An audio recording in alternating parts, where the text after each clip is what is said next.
Good afternoon. सब अच्छे हो? तो अपन जो एमसीक्यू की सीरीज चला रखी जो अपन ने उसमें आज अपन बात करने वाले हैं राजस्थान की कला एवं संस्कृति, राजस्थान की हस्तशिल्प के बारे में, और इसके महत्वपूर्ण प्रश्नोत्तरी पर अपन चर्चा करेंगे जो कि अब तक की राजस्थान की प्रतियोगी परीक्षाओं में आए हुए हैं। और सर्वाधिक जो है 2021 से लेकर 2025 के मध्य आए हुए प्रश्नों पर ही अपन सर्वाधिक क्या करेंगे, चर्चा करेंगे, ठीक है, क्योंकि क्वेश्चन के बार बार रिपीट होने के ज़्यादा चांस रहते हैं। तो शुरुआत करें क्या? सभी तैयार हो? ठीक है, तो अपन पहले क्वेश्चन की ओर चल रहे हैं। पहला प्रश्न है आपका, क्या प्रश्न है बेटा? थेवा कला के लिए प्रसिद्ध परिवार कौन सा है? जिसे पूछूंगा वही जवाब देगा। पहला है सुतार परिवार, दूसरा है शेखावत परिवार, तीसरा है गहलोत परिवार और चौथा है सोनी परिवार। कौन सा आंसर सही होगा बताइए बेटा, आप पीछे। हाँ, वेरी गुड। तो इसका आंसर क्या है बेटा? सोनी परिवार। देखो थेवा कला क्या होती है, ये देखो मैंने इसमें आभूषण भी शेड करवाए हैं, इस प्रकार से दिख रहा है क्या आपको? कांच कैसा है बेटा? पीछे हरा, और ऊपर सोने की क्या हो रही है? जड़ई हो रही है, ठीक है। तो हरे कांच पर थेवा कला किसे कहते हैं बेटा? तो हरे कांच पर, किस कांच पर? हरे कांच पर सोने का यानी स्वर्ण का सूक्ष्म चित्रांकन, सोने का सूक्ष्म चित्रांकन वो क्या कहलाता है बेटा? थेवा कला कहलाता है। और थेवा कला के लिए प्रतापगढ़ का, कहाँ का? प्रतापगढ़ का जो सोनी परिवार है वो क्या है बेटा? प्रसिद्ध है। इस कला को प्रारंभ करने का जो श्रेय है वो किसे जाता है? तो सोनी परिवार के स्वर्गीय नाथूलाल सोनी को जो है इस कला को प्रारंभ करने का क्या जाता है बेटा? श्रेय जाता है। लेकिन इस कला हेतु 2014-15 में जो है महस विजयराज सोनी को जो है पद्मश्री से क्या किया गया बेटा? सम्मानित किया गया। पद्मश्री से क्या किया जा चुका है? सम्मानित। और 2015 में इस थेवा कला को जो है जोग्राफिकल आइडेंटिफिकेशन यानी भौगोलिक प्रमाणन से क्या किया गया है? जो है दे दिया गया है। तो जीआई टैग से कब दिया गया? इसे 2015 पर, जबकि 2002 में इस पर डाक टिकट भी क्या किया जा चुका है? जारी किया जा चुका है। तो ये कौन सी कला? आपके थेवा कला। नेक्स्ट चलते हैं अपन दूसरे क्वेश्चन पर। देखो राजस्थान में ब्लू पोट्री का प्रमुख केंद्र कौन सा है? ऑप्शन 1 है बीकानेर, ऑप्शन 2 है डूंगरपुर, ऑप्शन 3 है जयपुर, ऑप्शन 4 है जैसलमेर। तो क्या आंसर होगा इसका बेटा? जयपुर। क्या होगा? जयपुर। तो ब्लू पोट्री कला कहाँ की प्रसिद्ध है? जयपुर की। तो देखो इस प्रकार से बर्तन है, आपको दिख रहे होंगे। पोट्री का मतलब ही क्या होता है बेटा? बर्तन। पोट्री का मतलब ही क्या होता है? बर्तन। पर ये बर्तन किस मिट्टी के हैं? चीनी मिट्टी के। किसके हैं? चीनी मिट्टी के जो बर्तन है, इन चीनी मिट्टी के बर्तनों पर किस रंग की बेटा? नीले रंग की जो कलाकृति की जाती है इस प्रकार से, वो क्या कहलाती है? ब्लू पोट्री कला। और इस ब्लू पोट्री कला जो है ये मूलतः कहाँ की थी बेटा? पर्शिया की। और पर्शिया कहाँ पड़ता है? ईरान। पर्शिया कहाँ पड़ता है? ईरान। और पर्शिया ईरान से लाहौर आई, और लाहौर से मानसिंह प्रथम इसे कहाँ लेकर आए? जयपुर। लेकिन एक क्वेश्चन और आगे पढ़ेंगे अपन जिसमें इसमें अच्छी चर्चा करेंगे अपन। तो जयपुर की क्या है बेटा? ये प्रसिद्ध है, ठीक है। और इस कला के जो है जादूगर किसे कहा जाता है? तो इस कला के जादूगर कहा जाता है कृपाल सिंह शेखावत को। और इस कला हेतु कृपाल सिंह शेखावत को 1947 में, ठीक है, जो क्या जा चुका है इस कला से, 1974 में इस कला हेतु इन्हें पद्मश्री से क्या किया जा चुका है? सम्मानित किया जा चुका है। तो ये कौन सी कला है? आपके ब्लू पोट्री कला। आगे चलते हैं। देखो निम्न में से जयपुर का परंपरागत हस्त उद्योग कौन सा है? ऑप्शन ए है ऊनी उद्योग, ऑप्शन 2 है थेवा कला, ऑप्शन 3 है चित्रकला और ऑप्शन 4 है ब्लू पोट्री। तो बहुत अच्छा प्रश्न है, आप में से ही बताएंगे। बताइए, आप बताइए।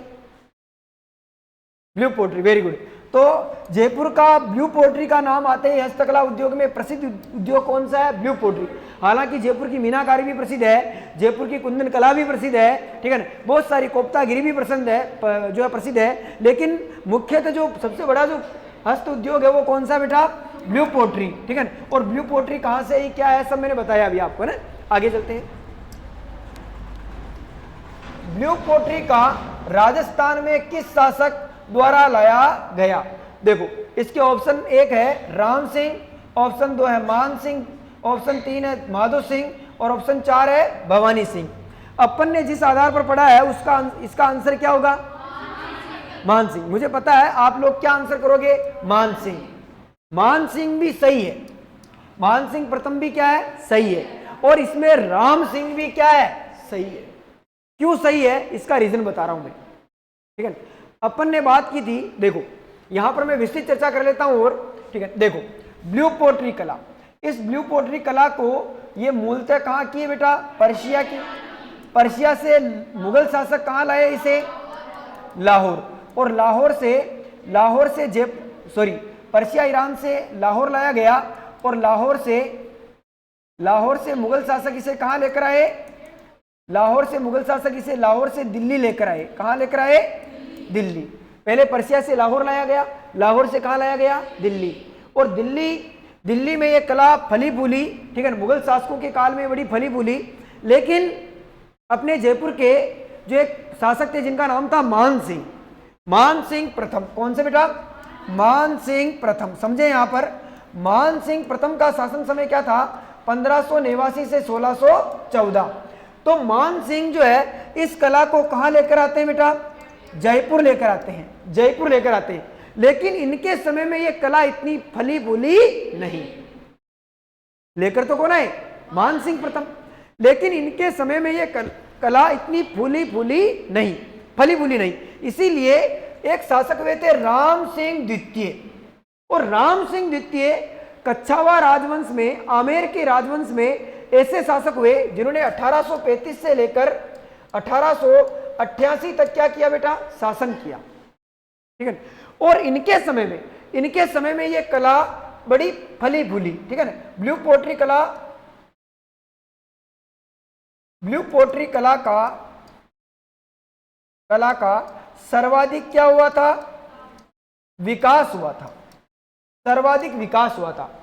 विकास करने के लिए, कोई भी कला होती है उसका विकास करने के लिए उससे संबंधित कलाकार होना चाहिए, तभी तो कला का विकास होगा।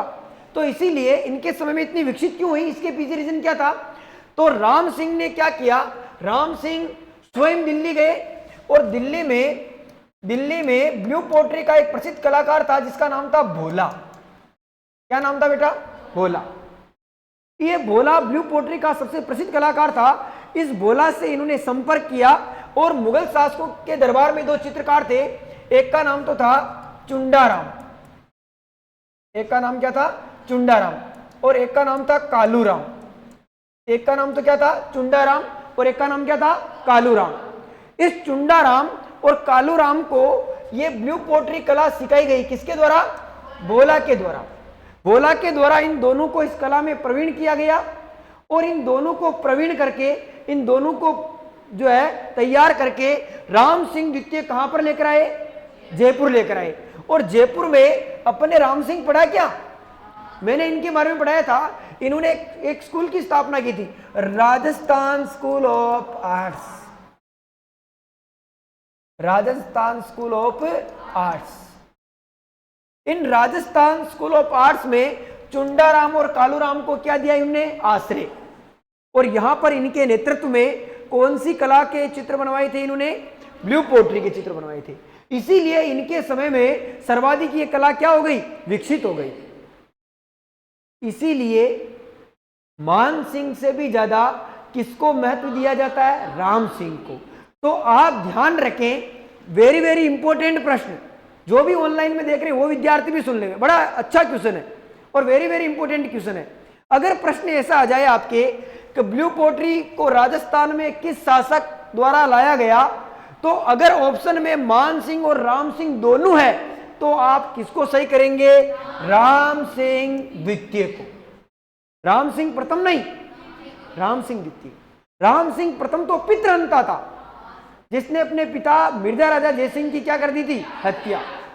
यहां पर राम सिंह द्वितीय की बात कर रहा हूं, यह सही होगा, जबकि इस कला को जयपुर में लाने का श्रेय तो किसे है, पर यहां पर बिल्कुल कलाकारों को ही कौन लेकर आया था राजस्थान स्कूल ऑफ आर्ट्स में, राम सिंह द्वितीय।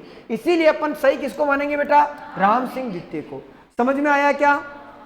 तो दोनों ऑप्शन हो तो आप किसको सही करोगे? अगर राम सिंह द्वितीय ऑप्शन में नहीं है तो फिर क्या करोगे, मान सिंह। समझ में आ गया?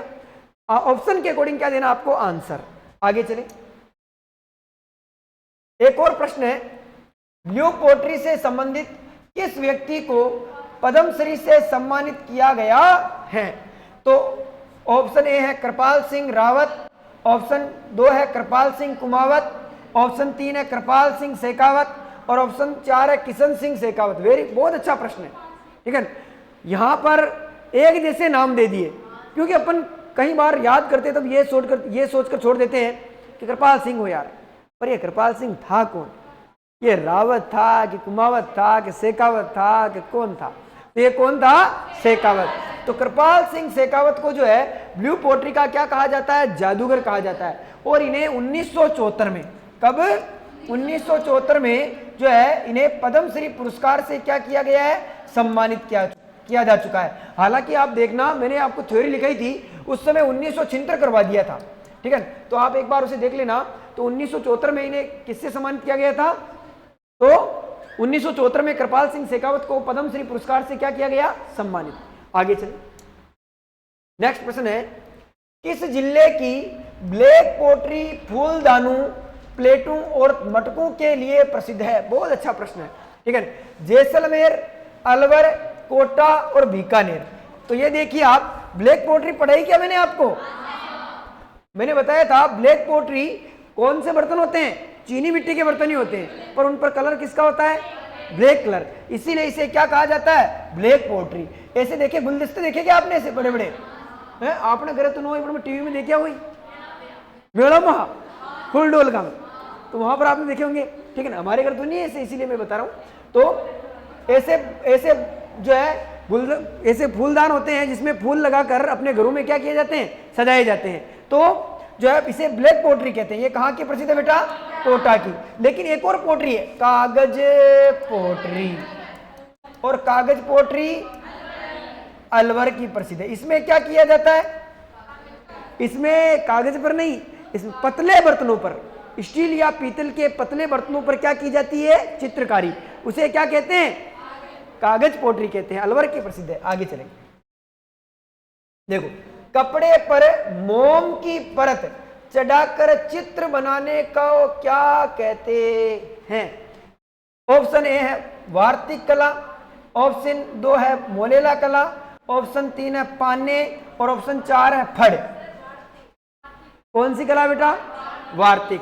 इस वार्तिक को ही बेटा आप ध्यान रखें वार्तिक भी कहते हैं, ठीक है। अब आपके मन में आ रहा होगा कि यार ये कला कैसी होती है, आपके मन में आ रहा होगा कि ये कला कौन सी होती है, ये कला कौन सी होती है। तो आप समझे, आपके घर पे कभी लाइट गई है क्या, लाइट, आपके घर पे कभी लाइट गई है क्या? और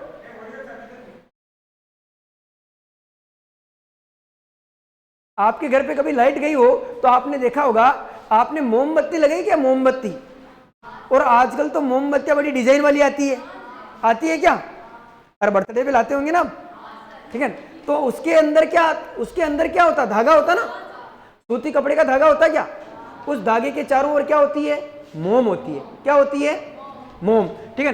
तो ये जो इस प्रकार की जो कला होती है मोमबत्ती वाली, उसे क्या कहते हैं बेटा, वार्तिक या बातिक कला। और ये कला कहाँ की प्रसिद्ध है बेटा, एक गांव है जिसका नाम है खंडेला।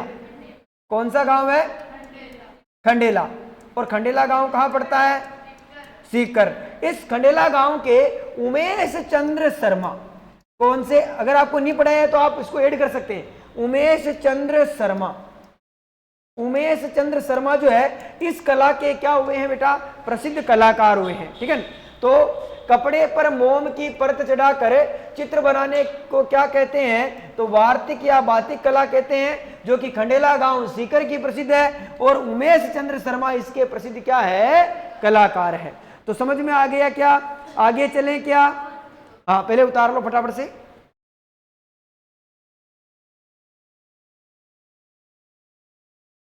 हाँ आगे चलते हैं। नेक्स्ट प्रश्न है, देखो नमदा, नमदा का उत्पादन होता है, नमदा का उत्पादन होता है टोंक, ये टोंक है ना, टोंक में, बूंदी में, जयपुर में, अजमेर में, कहां पर होता है बेटा? टोंक। ये नमदा क्या होता है? तो नमदा, नमदा एक दरी होती है। क्या होती है? दरी। अपन ने गलीचा पढ़ा क्या? गलीचा और नमदा जो है एक दरियां होती है, गलीचे से छोटा रूप जो होता है उसे क्या कहते हैं? नमदा कहते हैं। नमदा हस्तशिल्प, फर्श पर बचाने का कालीन, इस प्रकार का। अशान को कालीन लावा क्या पा नरी बार पग भूजबन भी लिया वहां, ठीक है। तो क्या कहा जाता है इसे? नमदा कहा जाता है। कहां का प्रसिद्ध है बेटा? टोंक का। आगे चलो, नेक्स्ट प्रश्न है, निम्नलिखित में से कौन सा स्थान दरी निर्माण के केंद्र के रूप में प्रसिद्ध है? ऑप्शन 1 है टोंक, ऑप्शन 2 है पुष्कर, ऑप्शन 3 है जयपुर, ऑप्शन 4 है उदयपुर। तो अभी पढ़ा अपन ने, कौन सा आंसर सही होगा इसका? टोंक सही होगा। आगे चलें, निम्नलिखित में से सही जोड़ा चुनिए। सही जोड़ा चुनना अपने को, ठीक है।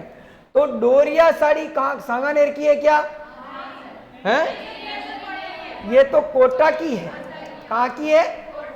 केथुन, कोटा और मांगरोल बारा में रानी नामक संस्था, मैंने बताया था आपको, रानी नामक संस्था जो है इसके लिए कार्य करती है। कोटा डोरिया साड़ी के लिए महिलाओं का समूह है रानी नामक संस्था, जो इसके लिए कार्य करती है। और इस साड़ी को 2008 में वसुंधरा राजे सिंधिया ने पहनकर क्या किया था?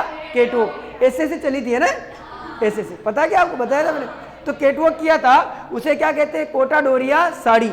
इसी कोटा डोरिया साड़ी भी वापस चर्चा में आ गई। क्यों चर्चा में आई? क्योंकि राजस्थान में अभी एक प्रोग्राम किया गया था, विदेशी बॉलीवुड अभिनेताओं को राजस्थान में बुलाया गया था, ठीक है। बुलाया गया क्या? आईफा, ऐसा राजस्थान में भी आयोजन किया गया क्या? जयपुर के अंदर।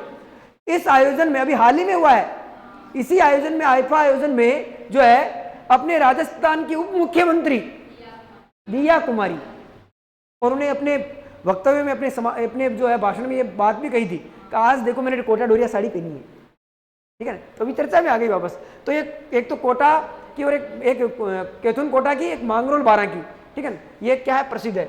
नमदा टोंक का है। अजरक प्रिंट बगरू की है क्या? नहीं, ये तो कहाँ की है? बाड़मेर की है। और लकड़ी के खिलौने कहाँ के हैं? बस्सी चित्तौड़ पढ़ा क्या अपन ने? मांगीलाल मिस्त्री, खेरादी, पुश्तैनी कार्य है। बस, तो इसका सही आंसर क्या है? नमदा। नमदा कहां पर है? टोंक में। आगे चलें, बादला क्या है? ऑप्शन 1 है ग्रामीण भाषा का शब्द है, ऑप्शन 2 प्लास्टिक से निर्मित बोतल है, जिंक से निर्मित पानी की बोतल है, और मारवाड़ी और मेवाड़ी की मिश्रित शब्द है। तो इसका सही आंसर क्या बेटा? यानी मारवाड़ क्षेत्र में क्या किया जाता है बेटा? जस्ते की, जिंक का मतलब जस्ते से निर्मित एक बोतल होती है जिसमें पानी को क्या रखा जाता है? ठंडा, ठीक है। तो वो क्या कहलाती है? बादला कहलाती है। बादला वो नहीं, ठीक है। आगे चले, नेक्स्ट प्रश्न, मथेरणे किस जिले की प्रसिद्ध लोक कला है? ऑप्शन 1 है जोधपुर, ऑप्शन 2 है चूरू, ऑप्शन 3 है बीकानेर, ऑप्शन 4 है उदयपुर। तो ऑप्शन 3 इसका क्या होगा बेटा? सही होगा। बीकानेर की क्या है? मथेरणे कला। एक तो उस्ता कला, एक मथेरणे कला। मथेरणे कला इस प्रकार के चित्र होते हैं, यानी मैंने बताया था आपको कि कपड़े पर देवताओं, कपड़े पर और लकड़ी पर और पत्थर पर और दीवारों पर जो देवताओं की पौराणिक गाथाओं का चित्रण किया जाता है उसे क्या कहते हैं? मथेरणे कला। और इस हेतु कौन सा परिवार प्रसिद्ध है बेटा? बीकानेर का जैन परिवार। जैन परिवार जो है इस मथेरणे कला हेतु क्या प्रसिद्ध है? इस प्रकार के देवताओं से संबंधित क्या बनाए जाते हैं?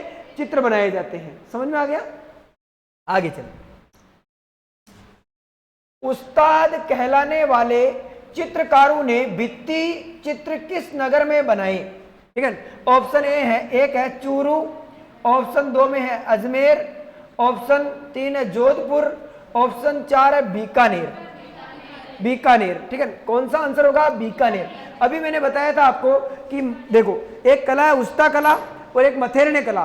तो मथेरणे और अपन ने चित्र शैली में पढ़ा था कि इस कला के जो कलाकार है प्रमुख क्या कहते हैं? उस्ताद। चित्र के नीचे अपनी तिथि और नाम का क्या करते हैं? अंकन करते हैं, ठीक है। तो बीकानेर की क्या है बेटा? प्रसिद्ध है। देखो स्वर्गीय हिसामुद्दीन किस हस्तशिल्प के सिद्ध हस्त कलाकार थे? ऑप्शन 1 है थेवा कला, ऑप्शन बी है उस्ता कला, ऑप्शन 3 है जटपटी का, ऑप्शन 4 है मीनाकारी के। तो कौन सा आंसर सही होगा? उस्ता कला। और उस्ता कला कहाँ का प्रसिद्ध है बेटा? बीकानेर का। इस कला को ध्यान रखें, इस कला को मुनवती कला भी कहते हैं। कौन सी कला कहते हैं? मुनवती कला भी कहते हैं। और ये बीकानेर की प्रसिद्ध है। इसमें क्या किया जाता है बेटा? तो इस प्रकार ऊंट की जो खाल है, इस ऊंट की खाल पर बालों को बारीक बारीक काट कर इस पर क्या किया जाता है? चित्रांकन किया जाता है। दिख रहा है क्या आपको? तो इसे ही क्या कहते हैं बेटा? उस्ता कला कहते हैं। सबको समझ में आ गया क्या? आगे चले। देखो ये आ गया प्रश्न। मुनवती कला, मुनवती कला कहाँ की प्रसिद्ध है जिसमें ऊंट के चमड़े से सजाया जाता है? ऑप्शन 1 है उदयपुर, ऑप्शन 2 है जयपुर, ऑप्शन 3 है बीकानेर, ऑप्शन 4 है जोधपुर। कौन सा सही होगा? बीकानेर। इसका आंसर कौन सा सही है बेटा? बीकानेर। ऊंट की खाल पर किया गया सूक्ष्म चित्रांकन उस्ता कला कहलाता है या इसे ही मुनवती कला कहते हैं। इस कला के प्रसिद्ध कलाकार कौन कौन हुए हैं? तो स्वर्गीय हिसामुद्दीन उस्ता, जिन्हें 1986 में इस कला हेतु पद्मश्री से क्या किया जा चुका है? सम्मानित किया जा चुका है। 1988 में क्या किया जा चुका है? सम्मानित किया जा चुका है। इसके और भी कलाकार हुए हैं जिसमें आपके रकनुद्दीन है, 86 है क्या? अच्छा सॉरी, ठीक है ना। तो रकनुद्दीन, अली रजा, अहमद, मोहम्मद, मुकंद, मुन्नालाल आदि क्या हुए हैं? कलाकार हुए हैं, ठीक है ना। आगे चलते हैं। विश्व प्रसिद्ध अजरक प्रिंट निम्नांकित में से किस स्थान से संबंधित हैं? ऑप्शन 1 है सांगानेर, ऑप्शन बी 2 है बगरू, ऑप्शन 3 है बाड़मेर, ऑप्शन 4 है पाली। तो इसका सही आंसर क्या होगा बेटा? बाड़मेर, ठीक है ना। इस प्रकार की अजरक प्रिंट होती है, बाड़मेर की प्रसिद्ध है। इसमें क्या होता है बेटा? तो इसमें कपड़े के ओर, आप ध्यान रखें, कपड़े के दोनों ओर छपाई, किस ओर छपाई? दोनों ओर छपाई दोनों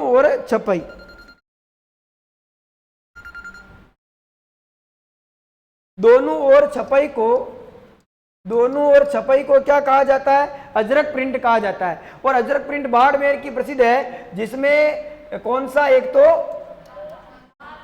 तो लाल और एक नीला रंग के क्या किया जाता है? प्रयोग किया जाता है। जबकि एक मलिर प्रिंट है जिसमें काला और कत्थई रंग प्रयोग किया जाता है। वो भी कहाँ की प्रसिद्ध है? बाड़मेर की। ये देखो ये कलाकार इस प्रकार से जो है इस पर छपाई कर रहे हैं और ये छपाई दोनों ओर क्या होगी बेटा? छप जाएगी। समझ में आ गया? आगे देखो, मलिर प्रिंट का संबंध है, अभी पढ़ा अपन ने, है ना। बूंदी, ऑप्शन 2 है सांगानेर, ऑप्शन 3 है उदयपुर, ऑप्शन 4 है बाड़मेर। तो सही आंसर क्या होगा? बाड़मेर। और इसमें कौन सा रंग प्रयोग किया जाता है मलिर प्रिंट में? काला और कत्थई रंग जो है प्रयोग किया जाता है। आपके मन में आ रहा होगा कत्थई रंग कौन सा होता है? तो पान बनाते हैं ना, पान, तो पान पे कत्था लगाते हैं क्या? कत्था लगाते हैं ऐसे खेलुटिया कलर का, ठीक है ना। तो वही जो है क्या कहलाता है? कत्था रंग कहलाता है। इस कत्था के कारण ही तो जो है पान खाते हैं तो मुंह कैसा हो जाता है? लाल लाल हो जाता है। होता क्या? वही है ना। आगे चलिए। जाजम या आजम छपाई प्रसिद्ध है। ऑप्शन ए है बाड़मेर की, ऑप्शन 2 है चित्तौड़गढ़ की, ऑप्शन 3 है दौसा की, ऑप्शन 4 है जोधपुर की। तो कहाँ की है? चित्तौड़। और चित्तौड़ में भी कहाँ की है? आकोला चित्तौड़ की जो है ये क्या है बेटा? प्रसिद्ध है जाजम छपाई। बस्सी चित्तौड़ की नहीं है, कहाँ की है? आकोला चित्तौड़ की। आकोला चित्तौड़ की जाजम की नहीं कहवे, अरे एक तो दरी रेवे, ठीक है ना, एक जाजम रेवे बेटा जो मंदिर में प्रयोग करे, पतली रेवे, देखा क्या आपने? इस पर रंगोली उंगोली छपी होती है, लाल लाल कलर की होती है, ठीक है ना। एक आजकल दरिया भी आ रही है कपड़ा ने काट काट मेड़ मेड़ बना हुआ, जो वो नहीं, जो मंदिर में चढ़ाई जाती है वो जाजम, वो अकोला चित्तौड़ की क्या है बेटा? प्रसिद्ध है, ठीक है ना। इस प्रकार के ना दिख रही है आपको। आगे चल, निम्न में से कौन सा कथन राजस्थान की ब्लॉक छपाई, कौन सी छपाई? ब्लॉक छपाई के बारे में सही नहीं है? सही नहीं है पूछा है ना। तो देखो ये पहला है, ये राजस्थान का एक प्राचीन शिल्प रूप है क्या? बिल्कुल सही है। ये तो प्राचीन शिल्प रूप है, ठीक है। दरी बनाना प्रारंभ से ही क्या रहा है, तो यानी जो ब्लॉक छपाई है वो यानी कपड़े पर छपाई जो प्राचीन काल से ही क्या रही है, तो प्राचीन शिल्प रही है। दूसरा, इसे सूती कपड़े पर किया जाता है, बिल्कुल सूती कपड़े पर ही किया जाता है, ठीक है ना। इसकी प्रक्रिया की शुरुआत 12वीं सदी से हुई थी क्या? बिल्कुल सही बात है। इसमें प्राकृतिक रंगों का उपयोग नहीं किया जाता है, किया जाता है। देखो ध्यान रखें आप, ये जो सभी बातें हैं वो एक छपाई है जिसका नाम है बगरू प्रिंट। पढ़ाया क्या मैंने आपको? बगरू प्रिंट। और ये बगरू प्रिंट कहाँ की प्रसिद्ध है बेटा? जयपुर की। कहाँ की प्रसिद्ध है? जयपुर की। और इस बगरू प्रिंट की एक विशेषता है कि इसमें रासायनिक रंगों का प्रयोग नहीं किया जाता है, नहीं किया जाता है, ठीक है ना। रासायनिक रंगों का यानी कृत्रिम रंगों का प्रयोग नहीं किया जाता है। इसमें कौन से रंगों का प्रयोग? कृत्रिम रंगों का प्रयोग नहीं किया जाता है। रासायनिक जो है रंग उनके प्रयोग नहीं किया जाता है, लेकिन जो प्रकृति के द्वारा जो रंग है उनका प्रयोग किया जाता है। प्रकृति के द्वारा रंग कैसे? तो इसमें क्या किया जाता है कि इस बगरू प्रिंट में ये जो क्या करते हैं कि एक तो क्या करते हैं कि जो गुड़ है, गुड़ का एक बूंद का, एक घोड़े की जो खरताल होती है, घोड़े की खरताल का, ठीक है ना, गुड़ बूंद घोड़े की खरताल और एक दो और चीजें प्राकृतिक चीजों का पाउडर बनाकर इन सबको मिलाकर उसका रंग बनाया जाता है। और फिर इससे क्या की जाती है, ऐसे ब्लॉक होते हैं लकड़ी के, उन लकड़ी के ब्लॉकों को इस कलर में डुबो कर फिर ऐसे छाप लगाते हैं। समझ में आ गया? तो इसीलिए इसमें प्राकृतिक रंगों का प्रयोग किया जाता है, रासायनिक रंगों का प्रयोग नहीं किया जाता है। समझ में आ गया? आगे चल, राजस्थान का कौन सा जिला बंदेज साड़ियों के लिए प्रसिद्ध है? बंदेज की बात कर रहे हैं तो क्या जोधपुर है क्या? ऑप्शन 2 कोटा है क्या? ऑप्शन 3 है शाहपुरा है क्या? ऑप्शन 4 है उदयपुर है क्या? तो बेटा इसका सही आंसर है जोधपुर। क्या है? बंदेज की साड़ियां कहाँ की प्रसिद्ध है? जोधपुर की। बंदेज की साड़ियां जोधपुर और जयपुर की। छापे वाली साड़ियां श्रीनाथ द्वारा की। पढ़ाया क्या मैंने? सूट की साड़ियां सवाई माधोपुर की। कोटा डोरिया साड़ियां केथून कोटा और मांगरोल बारा की। याद रखिए, ठीक है ना। तो इसका सही आंसर क्या होगा? जोधपुर। बंदेज का मतलब जानते हो क्या? देखो बंदेज बेटा, बंदेज क्या होता है, तो जैसे ओढ़नी या साड़ी आती है ना, आपने देखा, आप कभी दुकान पर लेने गए और आपने देखा आजकल जो ऐसे थोड़े धागों से सिली हुई आती है, जाने सान उसान तोड़ बतावे करे कि श्यान ऐसे हल्के धागों से सिली हुई आती है, बच्चों उसान सूती रेवे जिन वैसा कोल बच्चे बतावे अलग अलग कलर से पेड़ा रेवेगी, ठीक है। तो इस बंदेज को क्यों कहते हैं इसे? क्योंकि इनको क्या करते हैं, जब इनको कलर करते हैं ना, जब कलाकार जब इसे जो रंगरेज है इसे रंगते हैं तो क्या करते हैं बेटा, ऐसे धागों से सिलते जाते हैं, एक पार्ट को डुबोकर कलर कर दिया, फिर दूसरे पार्ट को सिलते हैं यानी धागों से सिलते हैं, वापस उसको कलर कर दिया और एकदम से इसे कलर करके कंप्लीट रख देते हैं, ऐसा का ऐसा। फिर दुकानों पर आती है, दुकानदार ऐसे धागों को ऐसे तोड़ के दिखाता है, ये देखो है ना, इसीलिए इसे क्या कहते हैं, बंदेज की। समझ में आ गया? आगे चलो, सॉरी आगे चलते हैं। देखो, वस्त्र रंगने की मलेगिरी पद्धति में किस रंग की प्रधानता होती है? वेरी वेरी इंपॉर्टेंट प्रश्न। सेकंड ग्रेड एग्जाम 2023 प्रश्न पूछा गया है, ठीक है ना। तो मलयगिरी जो पद्धति है वो किस रंग की प्रधानता होती है बेटा इसमें? तो ऑप्शन ए है काला, ऑप्शन 2 है भूरा, ऑप्शन 3 है नीला, ऑप्शन 4 है पीला। इसमें किसका किया जाता है? भूरा रंग, ठीक है ना। मलयगिरी पद्धति में कौन सा रंग बेटा? भूरा रंग। इसे आप नोट कर लेंगे ऐसे प्रश्न को, ठीक है ना। मलयगिरी पद्धति में भूरे रंग का क्या किया जाता है? प्रयोग किया जाता है। आगे, मीनाकारी की कला राजस्थान में सर्वप्रथम किसके द्वारा लाई गई? वेरी वेरी इंपॉर्टेंट, ठीक है ना। ऑप्शन 1 है गज सिंह, ऑप्शन 2 है मान सिंह प्रथम, ऑप्शन 3 है जसवंत सिंह और ऑप्शन 4 है जय सिंह। तो इसका सही आंसर बेटा मान सिंह प्रथम। ब्लू पोट्री कला का लाने का श्रेय भी किसका है? मान सिंह प्रथम का। और मीनाकारी कला लाने का भी किसका है? मीनाकारी कला कहाँ की प्रसिद्ध है बेटा? जयपुर की। और इसके प्रसिद्ध कलाकार कौन हुए हैं? कुदरत सिंह। कौन हुए बेटा? कुदरत सिंह। और कुदरत सिंह को इस मीनाकारी कला हेतु 1988 में पद्मश्री पुरस्कार से क्या किया जा चुका है? सम्मानित किया जा चुका है। तो वेरी वेरी इंपॉर्टेंट ये प्रश्न पूछा हुआ है, ध्यान रखें। कुदरत सिंह का संबंध किससे है? तो मीनाकारी से। किससे है? मीनाकारी से। आगे चलें। कुदरत सिंह को राजस्थान की किस हस्तकला में योगदान के लिए पद्मश्री पुरस्कार से अलंकृत किया गया है? ये देखो प्रश्न आ गया। ऑप्शन है ब्लू पोट्री, ऑप्शन 2 है कपड़े की छपाई, ऑप्शन 3 है मीनाकारी, ऑप्शन पीतल पर मुरादबादी काम। तो कौन सा होगा? मीनाकारी। मीनाकारी कला हेतु इसे क्या किया गया है? सम्मानित किया गया है, पद्मश्री मिला है। बेवाण कला संबंधित है। बेवाण ऑप्शन है प्रस्तर मूर्ति कला से, ऑप्शन 2 है आंगन चित्रण से, ऑप्शन 3 है मरण कला से और ऑप्शन 4 है काष्ठ कला से। सही आंसर क्या होगा इसका? काष्ठ कला से संबंधित है। किससे संबंधित है बेटा? काष्ठ कला से क्या है? संबंधित है। देखो इस प्रकार का बेवाण होता है, इस पर माला ये लगाई हुई है इसीलिए आपको कम दिख रहा होगा। ये लकड़ी की ऐसे है ना, दिख रहा है क्या? ये बेवाण ही बेवाण पड़े। लेकिन आप ध्यान रखें आजकल बेवाण पस्तर के भी बने हुए आने लग गए हैं, संगमरमर के बने हुए आते हैं छोटे छोटे बेवाण, पर वो घर के लिए स्थायी रूप से होते हैं। पर ये बेवाण तो जो है वास्तविक बेवाण यही है जिसमें अपन भगवान शालिग्राम को 4 बजे रात को भगवान कृष्ण को बिठाकर जो है एकादशी के दिन झूलने के लिए क्या करते हैं? ले जाते हैं, ठीक है ना। तो किससे संबंधित है? काष्ठ कला। और ये कहाँ क्या बेटा? ये बस्सी चित्तौड़ का है। कहाँ का है? बस्सी चित्तौड़गढ़ का है। बेवाण क्या होती है? एक मंदिर नुमा काष्ठ कलाकृति होती है। काष्ठ क्या होती है? कलाकृति, मंदिर नुमा, ठीक है। और ये बस्सी चित्तौड़ की प्रसिद्ध है। और इसके प्रसिद्ध कलाकार कौन है बेटा? मांगीलाल मिस्त्री।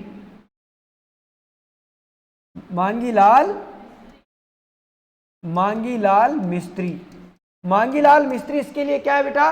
प्रसिद्ध है। और ये जो मांगीलाल मिस्त्री जो है ये खेरादी जाति से जो है संबंधित है। और ये खेरादियों का क्या है बेटा? पुश्तैनी काम है। खेरादी जाति का क्या है? ये पुश्तैनी काम है।